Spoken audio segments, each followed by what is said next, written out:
The film begins with an open grave, a massive pit filled with corpses. Inside this pit, a man regains consciousness in a terrible state. He has no memory of how he got there. The pit is so deep that escaping seems impossible. In the dark night, he sees someone watching him from above, but instead of helping, the person leaves.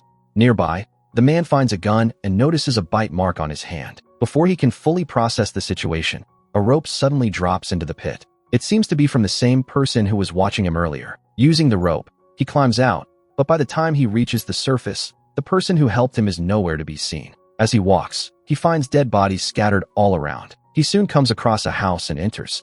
Inside, he finds a group of people, one of whom immediately points a gun at him. He, in turn, raises his gun in self-defense.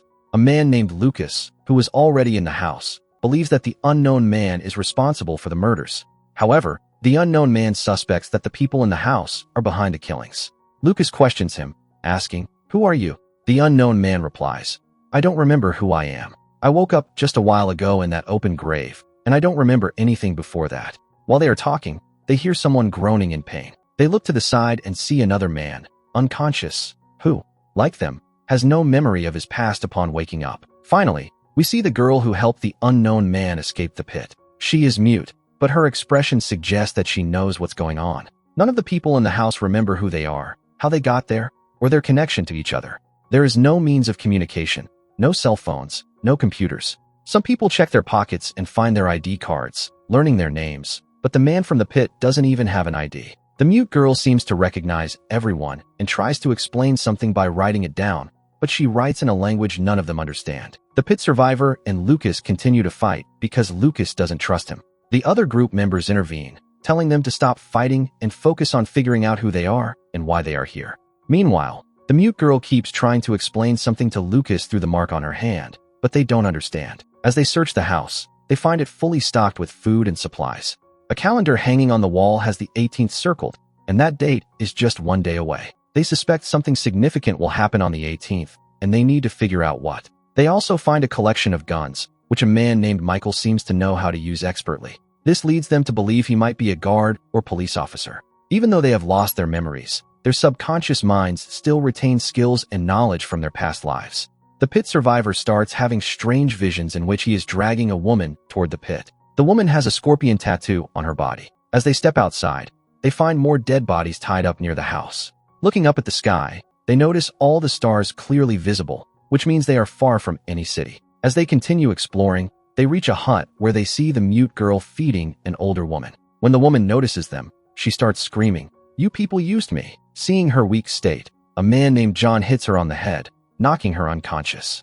Inside the hut, they find a hidden camera, proving that someone is monitoring them. Realizing they are being watched, they decide to find the control center from which the CCTV footage is being observed, hoping it will give them answers. But for now, they return to the house to rest. The next morning, they plan to search the forest again, leaving one man behind with the mute girl for safety. However, the man insists on joining the search because he is a skilled shooter and believes he can help. The group refuses and leaves him behind. Soon after, the man hears someone outside calling for help. He locks the mute girl inside the house and goes to investigate, finding a man trapped in a fence. When he tries to rescue him, the trapped man instead grabs him and tightens the fence around his neck, severely injuring him. Meanwhile, the group searching the forest discovers 2 cars. The keys to these cars had been found in the house earlier. They could escape using these cars, but one is an electric vehicle with a low battery, and the other has very little fuel. Inside one of the cars, they find a picture that includes all of them, except for the man who came from the pit. This shocks them, making them suspect that he isn't part of their group. The pit survivor argues, "Maybe I was the one taking the picture." While they are discussing, the mute girl arrives and urgently takes them to the injured man near the fence. By the time they reach him, he is breathing his last. As he dies, the man who trapped him starts screaming again. In a panic, the pit survivor shoots and kills him. Everyone is in shock. One of their members has just died, and they fear that if they don't find a way to escape soon, they will also die. The pit survivor and another man named Sharon start a car using a push start and continue searching the area. Soon, they find another building. Inside, they discover a child who recognizes the pit survivor and calls him Jonah. The child warns him, "Jonah, leave this place. By tomorrow, they will come and kill everyone." The group is confused about what the child means. They truly remember nothing. Back at the house, Lucas is getting weaker and suddenly grabs the mute girl, but the others intervene and save her. Meanwhile, Sharon and Jonah try to get back to the child, but the door is locked. In frustration, Jonah tries to break the door, and suddenly, Sharon experiences a severe headache. They both feel a strange connection to each other, as if they have a deep bond. Elsewhere, Nathan, one of the house members, communicates with the mute girl using gestures, asking her about the woman she was feeding. Understanding his question, she takes him to a shed where the woman had been, but she is now missing. Leaving the mute girl behind, Nathan continues his search and discovers more sheds. He also finds a pair of glasses on the ground. When he puts them on, his vision clears, proving the glasses belong to him. With this, some old memories start coming back. The mute girl returns to the house alone and sees that Lucas' condition has worsened. Since he had attacked her before, she locks herself in the attic for safety, deciding to stay there until the others return. Meanwhile, Lucas starts searching the house and finds a hidden door in the basement. Breaking it open, he discovers the control center they had been looking for. All the cameras from the huts were being monitored from here. When he checks the footage, he realizes that all the captives inside the house have already escaped. He also finds a small science lab inside the room, with human brains stored in jars, indicating illegal experiments had been conducted there. Digging through the documents, Lucas tries to uncover who was behind these experiments. Soon, he finds footage revealing that Jonah was responsible for everything, and that Jonah had been experimenting on Lucas as well. The scene cuts to Jonah and Sharon, who are returning to their building when suddenly a tree falls in front of their car. As they get out to remove it, they notice a group of deranged people nearby, acting violently and chopping wood in a trance-like state. Sharon is disturbed by this sight, but for some reason, Jonah calls out to them. Suddenly, the people grab axes and charge toward them. Jonah and Sharon rush back to their car, but the battery is dead. Jonah gets out to push the car, while Sharon watches in fear. Just as the attackers get close, they suddenly stop and flee in terror. Sharon looks up and sees a hanging corpse, which seems to have scared them away. Though confused, they don't have time to process it and quickly drive back to the house. Back at the house, Lucas is waiting for them. He hands Sharon a camera with footage proving Jonah's involvement. Holding a gun to Jonah's head, he prepares for the final confrontation. After watching the videos, Sharon also started suspecting Jonah.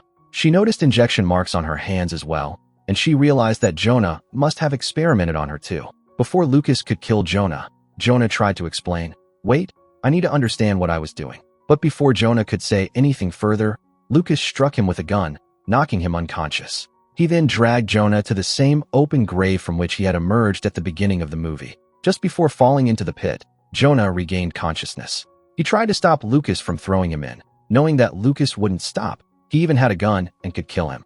Lucas pushed Jonah into the pit, and as soon as Jonah fell, he started experiencing intense flashbacks. He suddenly remembered many things, and inside the pit, he finally saw the tattooed girl he had been seeing in his flashbacks.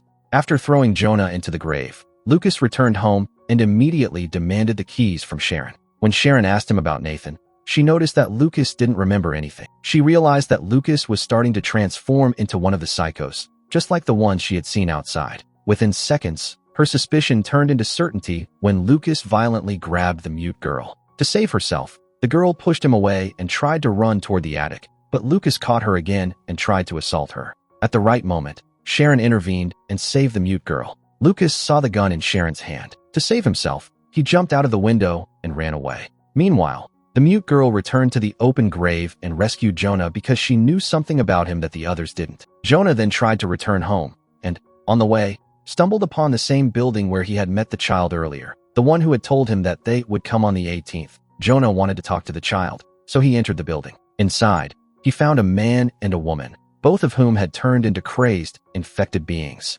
The woman became furious upon seeing Jonah and charged at him to attack. While trying to defend himself, Jonah dropped his car keys. The woman quickly picked them up and put them in her mouth. To retrieve them, Jonah had to attack her, and he finally managed to take back his keys and escape. As he moved forward, he saw the child and his family leaving the area in a car.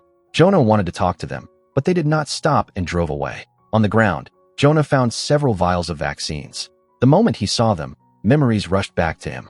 These vaccines had been created by him. He had indeed been conducting experiments, but not to harm people. Instead, he had been trying to save them. A strange virus had spread across the world, turning people into psychos who harmed themselves. Jonah had been searching for a cure, and he had successfully developed the vaccine. However, for some reason, the vaccine had never been distributed beyond the island. This island had been used as a dumping ground for people who were already infected with the virus. Jonah had been experimenting on them. Here, Jonah found a document that revealed that the military had actually sent him to this island to conduct these experiments. They had given him a deadline until April 18th. If he failed to find a cure by then, the military would arrive and kill everyone infected with the virus. Jonah was not trying to harm these psychos. He was trying to save them. The document also revealed that the island was a dumping ground where dead bodies from around the world were discarded, bodies of those who had died due to this virus. Jonah then saw that the man who was supposed to deliver the vaccines to the outside world was already dead. Since the vaccines never reached the military, they would assume that Jonah had failed in his mission. Soon, the military would arrive to wipe out everyone on the island. Jonah found more clues in a car, revealing that Sharon was his girlfriend and Nathan was his brother. The injection marks on their bodies were from the vaccines Jonah had administered to protect them from the virus. The vaccine had a side effect. It caused memory loss. Before Jonah could share these revelations with Sharon and Nathan, Lucas tracked him down and tried to kill him. Lucas was strangling Jonah, attempting to choke him to death, but Jonah grabbed a nearby rock and struck Lucas on the head, killing him. At this point, the movie showed a flashback. The entire group had actually come to the island to conduct experiments. However, due to a mistake by Nathan, Jonah's brother, an infected girl, who was the subject of Jonah's experiments, was set free. She was about to kill them all, but to save himself, Jonah had killed her instead. The recurring flashbacks Jonah was experiencing were of this girl. He was about to throw her into the open grave. But before he could do so, another infected person had pushed Jonah into the grave as well. Getting out of the pit was nearly impossible, as infected people were lurking everywhere. To protect himself, Jonah had injected himself with the vaccine, which caused his memory loss. This explained why, in the movie's opening scene, he woke up in the grave with no memory of how he got there. Back at the house, Nathan had also returned, running for his life. Sharon hugged him, and it became clear that both of them had regained their memories. Sharon sat down and wrote a note for Jonah, explaining everything. Outside, many infected people were waiting to attack them. Jonah was also running toward the house, and by this time, morning had arrived. This meant that the day had come. The military was about to arrive and kill everyone. When Nathan heard noises outside, he stepped out, but the military shot and killed him immediately. Jonah had reached the house just in time to witness his brother's death. Sharon had also stepped outside but quickly hid upon hearing the gunfire.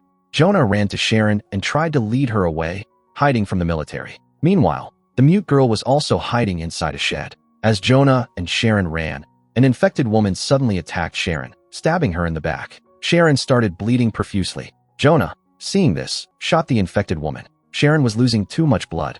Jonah couldn't take her to a hospital, as the military was here to exterminate everyone. The safest place he could think of was the open grave. The military wouldn't pay attention to it, since it was filled with dead bodies.